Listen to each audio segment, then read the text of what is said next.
I'm Rebecca Romney. I'm a rare book dealer, and these are some of the books that inspired Jane Austen. This is the first edition of Camilla by Frances Burney. This was one of Jane Austen's favorite writers. Camilla is a book that Austen references in her letters multiple times, from some of her earliest extant letters until the end of her life. It was a book that she referred to constantly like the characters were her best friends.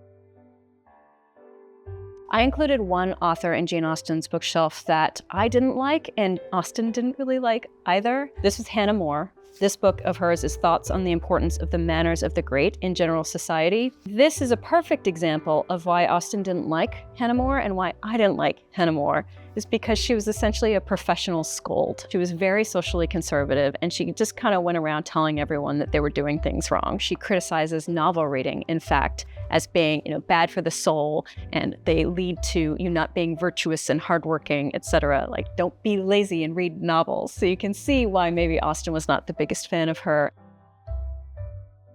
This book is a collection of sonnets from 1797 by Charlotte Smith.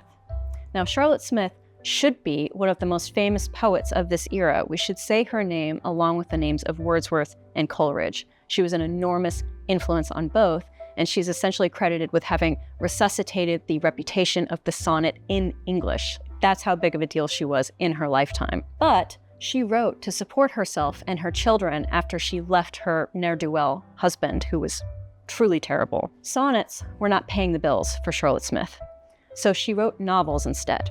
Jane Austen read those novels and loved them growing up. They were incredibly popular, and they paid Charlotte Smith much more than her sonnets did.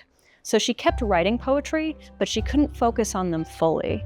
And I often wonder if she had had the chance to focus just on her poetry, if we would remember her in the same breath as Wordsworth and Coleridge.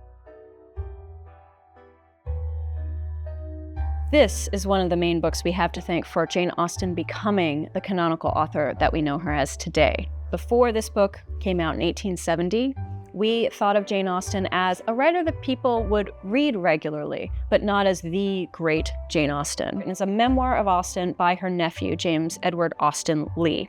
When this book came out, it occasioned a new wave of critical attention for Austen. And this wave hit exactly at the time that realism was coming into favor in critical circles. Exactly the right timing for her to have a reassessment, and it led to a popular resurgence of Jane Austen when she had almost been kind of hibernating over the generations. Sometimes it's a book by an entirely different author that can make us reappraise an author that we were perhaps overlooking.